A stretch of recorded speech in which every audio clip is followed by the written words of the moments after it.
Welcome children. In this video I am going to introduce you to a very important topic in Python programming, that is data structures. Here you are going to be introduced to the basic terminology of what all things are there in case of data structures. So let us start. The first term is data. Children, you know data is raw facts and figures. That is, you can simply say it is a value or a set of values. Okay, and this data, after being processed, gets converted into information. So you can say that data is just raw facts and figures, whereas when you process this data, then after being processed, this data gets converted into meaningful information. Next term is data type. Data type defines a set of values along with well-defined possible operations. Means, like suppose you take integer data type. In that case, you cannot put a decimal point in that integer value. Okay, in the same way, suppose you have any string value. Then in case of a string value, you cannot add an integer to a string value, you cannot multiply two strings. So every data type applies some kind of restrictions on the value, right? So data type is defines a set of values along with well defined possible operations. Means what all operations are possible, what kind of values can be stored in such a variable, and what are the and how much space it is going to occupy in RAM when it is being stored. Okay, so the basic purpose of a data type is to specify these three things. Next term is data structure. Data structure is a named group of data of different data types stored in a specific way and can be processed as a single unit. See children, data structure is about how your data gets stored in RAM. Okay, so data structure is a named group of data. Means data, you have different types of data stored at a single place which is given a single name, and it is stored in a specific way and it can be processed as a single unit.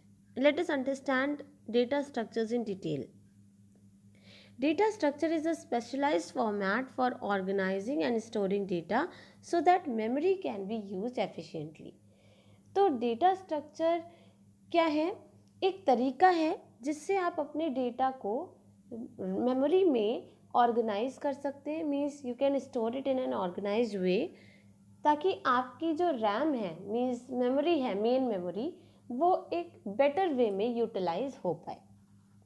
Okay, then every data structure has its own set of well-defined operations, behavior and properties.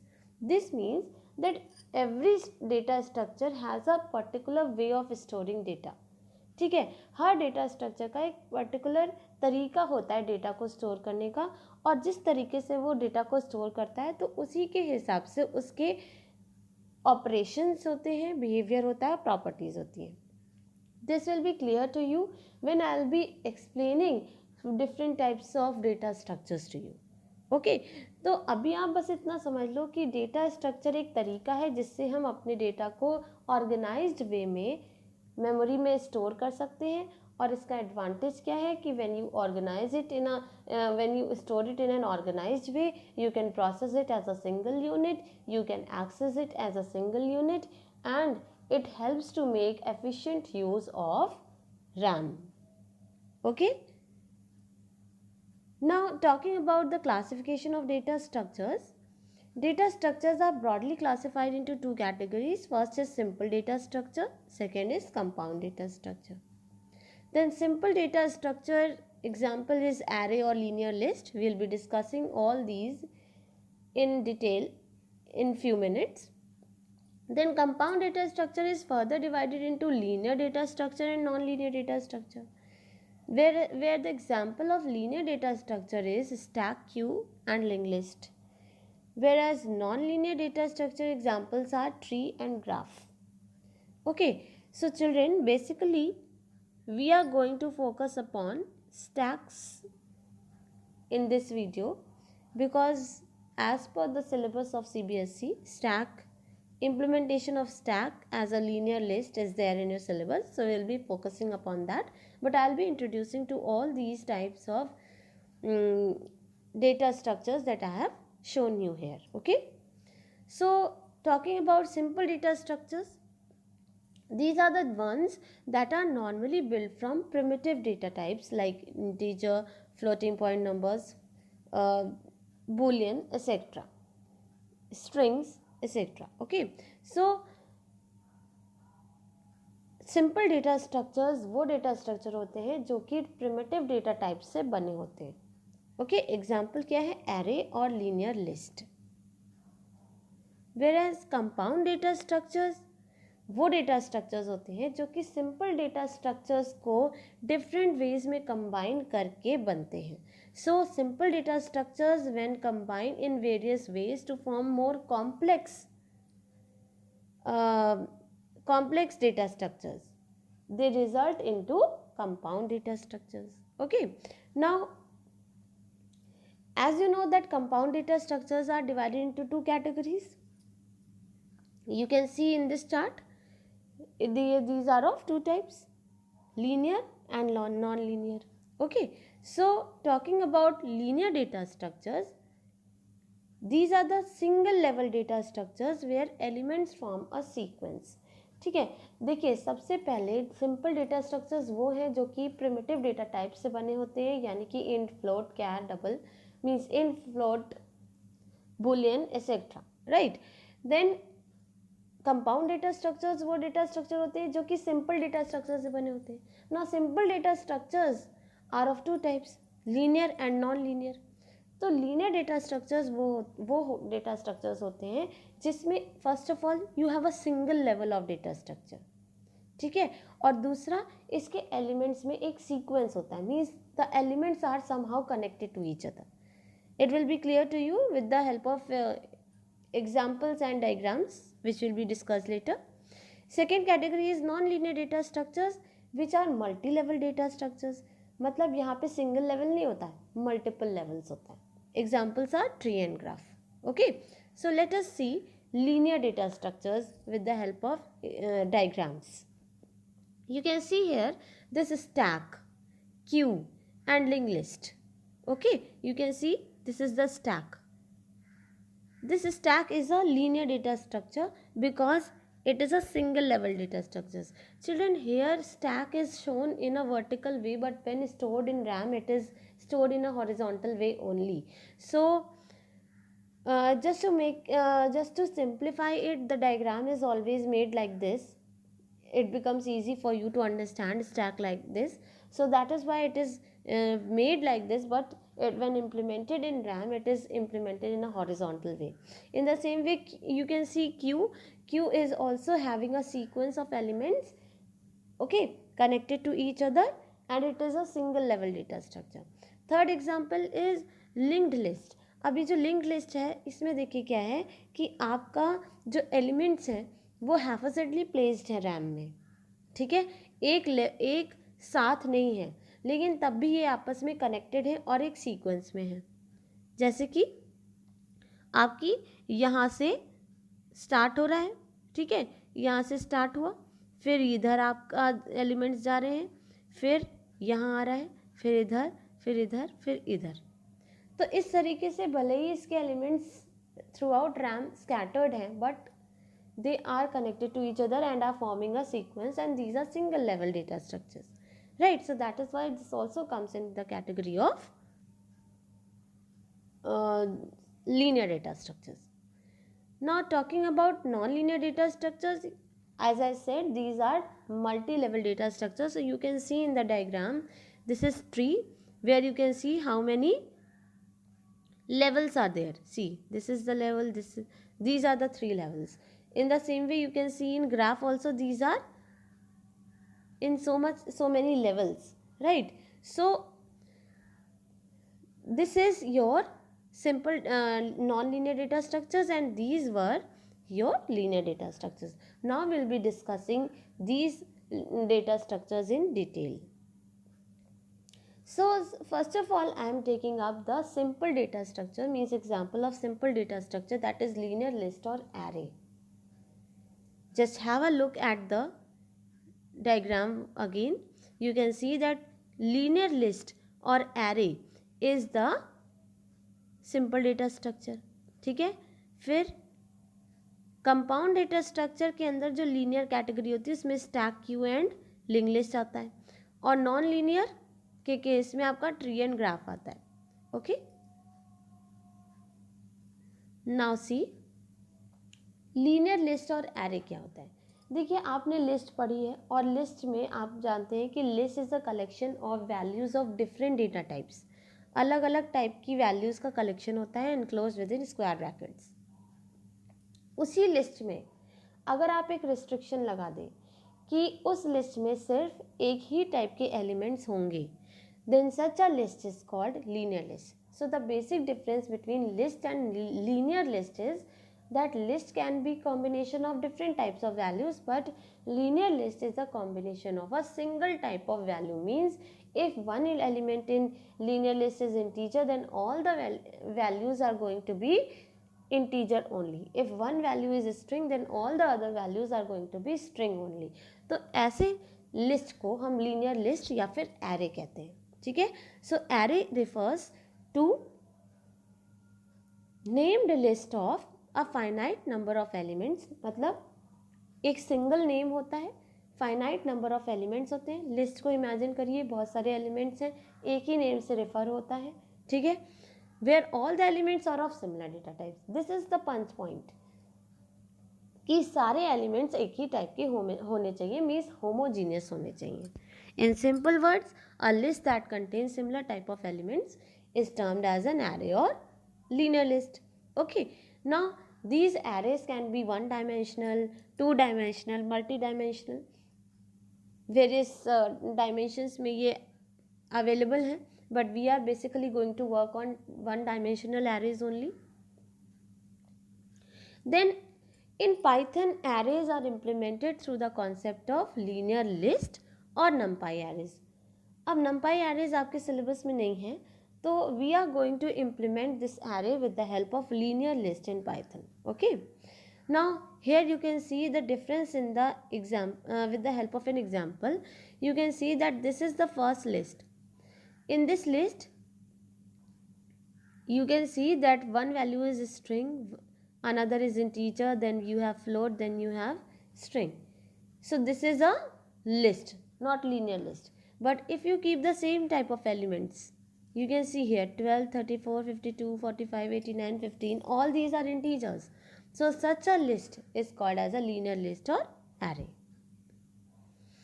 So now we are going to focus upon the compound data structures, which are made up of simple data structures. Okay, and there were two categories, linear and non-linear. So we are going to now discuss linear data structures, means linear compound data structures.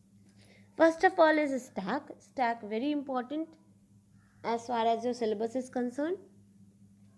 You can see here stack is a linear data structure. Okay, and it works on the principle of last in first out. अब देखिए stack क्या होता है.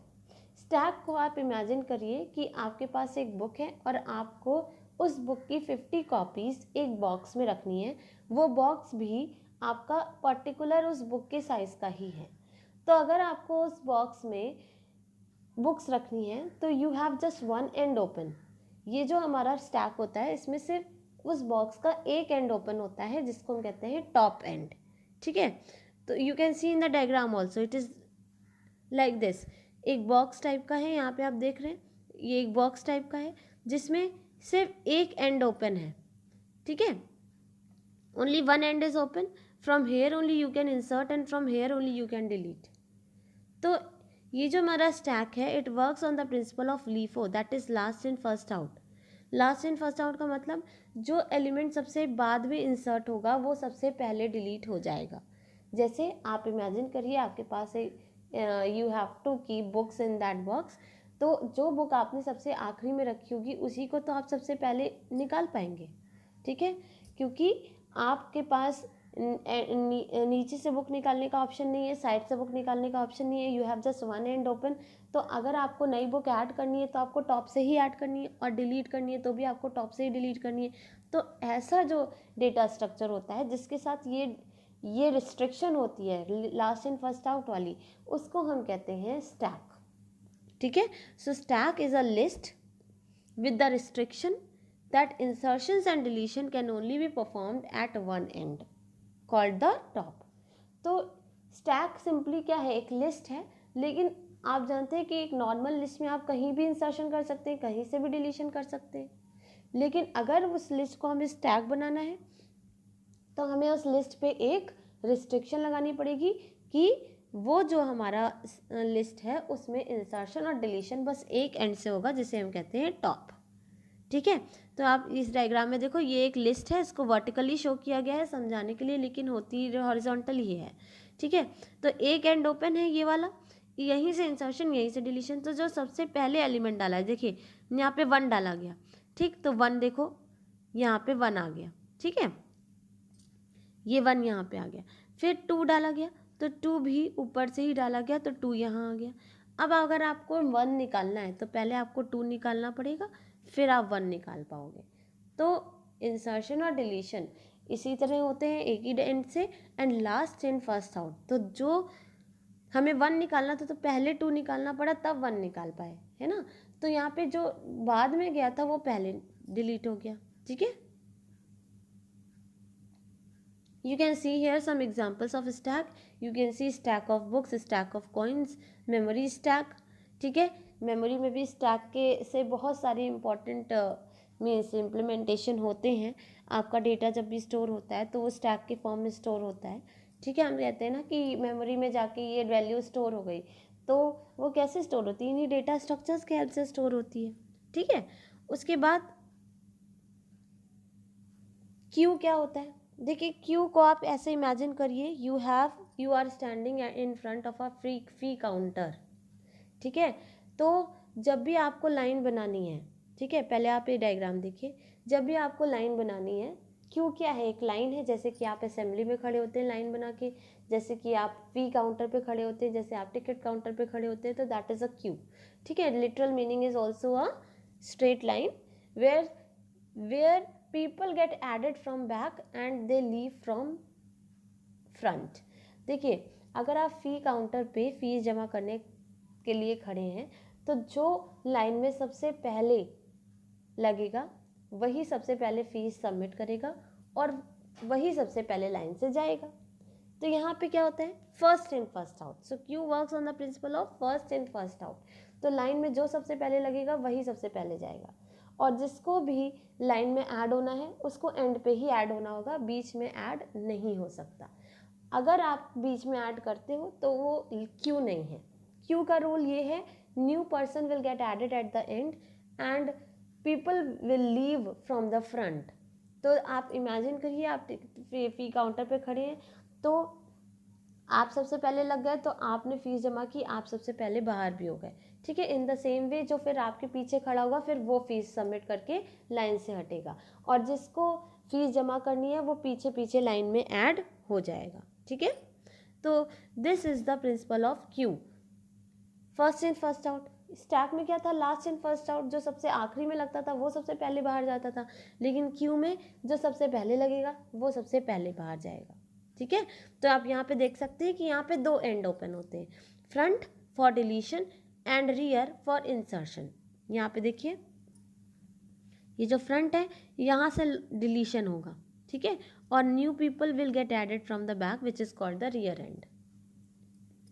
Now see this is a queue of people waiting for their turn, so सबसे पहले इनका turn है, फिर सबसे पहले इनका टर्न है, फिर इनका, फिर इनका, फिर इनका, फिर इनका आएगा। ठीक है, और किसी को ऐड होना है तो यहाँ पे ऐड होगा। ये सबसे पहले इनको टिकट मिल जाएगा, ये सबसे पहले बाहर हो जाएंगे, फिर उसके बाद इनका नंबर आएगा, इनको टिकट मिलेगा, फिर ये बाहर हो जाएंगे, फिर इनका नंबर आएगा, फिर ये बाहर हो जाएंगे। तो इस तरीके से आपका क्यू चलता है। So this is also one of the ways in which your works get executed in memory. जैसे कि आप जब कभी कोई प्रिंटिंग जॉब देते हैं तो क्या होता है, आपने जो सबसे पहला प्रिंट कमांड दिया होगा, सपोज आपके पास 3 डॉक्यूमेंट है, तो जिस डॉक्यूमेंट के लिए प्रिंट सबसे पहले दिया होगा, प्रिंटर बंद भी होगा तो भी जब आप उसको ऑन करेंगे तो सबसे पहले कमांड वाला प्रिंट सबसे पहले होगा, उसके बाद दूसरा, उसके बाद तीसरा। तो वहाँ पे क्यू लग जाती है, प्रिंटिंग जॉब्स की क्यू लग जाती है। जो जॉब सबसे पहले होती है वही सबसे पहले एग्जीक्यूट होगी। अगर आप चाहेंगे कि थर्ड वाला डॉक्यूमेंट पहले प्रिंट हो जाए तो ऐसा नहीं होगा। पहले वो फर्स्ट डॉक्यूमेंट को प्रिंट करेगा, फिर वो सेकेंड को करेगा, उसके बाद ही थर्ड को करेगा। तो ये प्रिंटर में जो आप जॉब्स देते हैं, प्रिंटिंग जॉब्स देते हैं, वो क्यू के फॉर्म में एग्जीक्यूट होती हैं। Now children, linked list. Linked list मैंने आपको जैसे बताया कि it is a way of making better use of memory. देखिए, लिंक्ड लिस्ट में क्या होता है कि आपका एक सीक्वेंस में एलिमेंट्स नहीं है, हैफाजर्डली प्लेस्ड है। हैफाजर्डली प्लेस होने के बाद भी वो आपस में जुड़े हुए हैं, कनेक्टेड हैं। तो अगर आप एक एलिमेंट में पहुंचेंगे तो बाकी एलिमेंट्स में आप अपने आप पहुंच जाएंगे। ठीक है, तो कैसे होता है यहाँ पे, it is a link list is a linear collection of data elements called nodes. ठीक है, इसमें जो सारे एलिमेंट्स होते हैं उनको हम नोड्स कहते हैं। फिर it is a way to organise data sequentially but not necessarily in contiguous memory location. Contiguous memory location का मतलब होता है एक के बाद एक सीक्वेंस में। ठीक है, नॉन कंटिगुअस क्या होता है कि एक दो वैल्यूज़ हैं, फिर थोड़ा स्पेस छोटा है, फिर नेक्स्ट एक वैल्यू है, फिर स्पेस छोटा है, ये नॉन कंटिगुअस होता है। लेकिन ये जो लिंक लिस्ट होता है इसमें कंटिगुअस मेमोरी लोकेशन नहीं होते हैं। यहाँ पे क्या है, data is organised sequentially but not necessarily in contiguous memory locations. Nodes of a linked list are scattered throughout RAM and connected to each other by means of pointers. इसके लिए मैंने आपको ऑलरेडी लिंक लिस्ट का diagram दिखाया था। Let us see it again. ये देखिए, through out RAM scattered है लेकिन आपस में पॉइंटर की हेल्प से कनेक्टेड है। ठीक है, तो इसी तरह हमारी लिंक लिस्ट होती है और ये बेस्ट डेटा स्ट्रक्चर माना जाता है। क्यों? क्योंकि लिंक लिस्ट जो है बहुत एफिशिएंट यूज़ करती है रैम का। मान लीजिए आपके पास सीक्वेंस में स्पेस अवेलेबल नहीं है लेकिन अलग अलग स्पेस अवेलेबल है, तो ये उन अलग अलग स्पेसेस को ऑक्यूपाई करता है और उसके बाद उनको कनेक्ट भी कर देता है आपस में। तो आपके पास अगर सीक्वेंस में स्पेस नहीं है तब भी ये अपना आपका काम एक सीक्वेंशियल मैनर में करवा देता है। ठीक है, लिंक लिस्ट को आप स्टैक का फॉर्म भी दे सकते हैं। एक नॉर्मल लिंक लिस्ट में आपका कहीं भी इंसर्शन हो सकता है, दो एलिमेंट के बीच में आप इंसर्ट कर दीजिए, किसी भी एलिमेंट को डिलीट कर सकते हैं, कोई रिस्ट्रिक्शन नहीं होता लिंक लिस्ट में। ठीक है, यानी कि इसका कोई प्रिंसिपल नहीं है, कहीं से भी इंसर्शन कहीं से भी डिलीशन। लेकिन अगर आप एक लिंक लिस्ट में रिस्ट्रिक्शन लगा दें कि उसे last in first out follow करना ही है, तो नया एलिमेंट और ऐड भी पीछे से होगा और डिलीट भी पीछे से ही एलिमेंट्स होंगे, तो ऐसा लिंक लिस्ट आपका स्टैक बन जाता है। In the same way if you apply the condition of first in first out on link list then such a link list becomes a queue. ठीक है, फर्स्ट इन फर्स्ट आउट का restriction लगा दोगे यानी कि आगे से ही एलिमेंट डिलीट होंगे, पीछे से ही एलिमेंट ऐड होंगे, तो ऐसा लिंक लिस्ट हमारा क्यू बन जाता है। ठीक है, now this link list has each node of a link list consist of 2 parts. देखिए, अब यहाँ पे क्योंकि एक सीक्वेंस में तो एलिमेंट्स है नहीं, बिखरे हुए हैं रैम में, तो आप सीक्वेंस बनाएंगे कैसे? सबको एड्रेस याद रखना पड़ेगा। ठीक है, हर नोड को अपने बाद वाली नोड का एड्रेस याद करना पड़ता है। ठीक है। तो इसीलिए हर नोड के पास दो पार्ट्स होते हैं, पहला होता है डेटा पार्ट, दूसरा होता है एड्रेस पार्ट। तो ये जो डेटा पार्ट होता है इसको हम इसमें हमारा वैल्यूज़ होती है, और जो एड्रेस पार्ट होता है इसमें हमारा नेक्स्ट नोड का एड्रेस होता है, ठीक है। तो जो पहला बच्चा है लिंक लिस्ट में वो दूसरे बच्चे का सीड नंबर याद रखेगा, फिर जो दूसरा बच्चा है वो तीसरे बच्चे का सीड नंबर याद रखेगा, फिर तीसरा चौथे का सीड नंबर याद रखेगा। इस तरीके से एक सीक्वेंस होता है इसमें, ठीक है। तो यहाँ पे एड्रेस पार्ट भी होता है along with data part. Info part and address part दो पार्ट्स होते हैं, ठीक है। अब यहाँ पे देखिए, इसको मैंने एक्सप्लेन किया। डेटा पार्ट क्या होता है? It contains information about the node कि क्या वैल्यू है, ठीक है। लेकिन एड्रेस पार्ट क्या स्टोर करता है? Address of the next node in sequence. तो सीक्वेंस में जो नेक्स्ट नोड है उसका एड्रेस स्टोर करेगा। और ये जो एड्रेस पार्ट होता है ना, इसी की वजह से हम लिंक लिस्ट की नोड्स में एक सीक्वेंस क्रिएट कर पाते हैं, even though they are scattered throughout RAM, okay. And because of this sequence only we are able to access it as a single unit. अब इस डायग्राम से समझिए, ये सबसे पहली नोड है, ठीक है। इस नोड में आप देखो डेटा क्या है? 10 और ABC, और एड्रेस क्या है? 2000। यानी कि इसका खुद का, इस नोड का खुद का एड्रेस तो 1000 है, लेकिन इसने 2000 स्टोर किया है। तो ये मुझे कहाँ ले जाएगा? इस नोड पे ले जाएगा जिसका एड्रेस 2000 है। अब ये जो 2000 वाली नोड है उसके पास एड्रेस है 500 का, तो आप 500 वाली नोड पे पहुंच जाएंगे। फिर इस 500 के पास एड्रेस है 700 का, तो ये आपको 700 पे ले आएगी। तो इस तरीके से यहाँ पे देखिए कि मेमोरी में एलिमेंट्स बिखरे हुए हैं, लेकिन तब भी आपके पास एक सीक्वेंस है, यहाँ से यहाँ आए, यहाँ से यहाँ आए, यहाँ से यहाँ आए, ठीक है। तो इसमें देखिए बेटर वे है ना, अगर आपके पास सीक्वेंस में इतना डेटा की जगह नहीं थी तो आप इसको अलग अलग रख के भी एक्सेस कर सकते हैं। सो this is your linked list. Now talking about non linear data structures. Non linear data structure का एग्जाम्पल है ट्री। ये देखिए, ये मल्टी लेवल डेटा स्ट्रक्चर्स होते हैं जिसमें एक हायरार्किकल रिलेशनशिप होती है एलिमेंट्स के बीच में, ठीक है। तो आप ये देख सकते हो कि एक हायरार्की है इसमें, जिसमें टॉप मोस्ट एलिमेंट को टॉप कहते हैं, और जो हमारे ये एलिमेंट्स होते हैं जो डाउनवर्ड्स होते हैं उनको लीव्स कहते हैं। But this tree data structures and non-linear data structures are not in your syllabus, so I'm not going to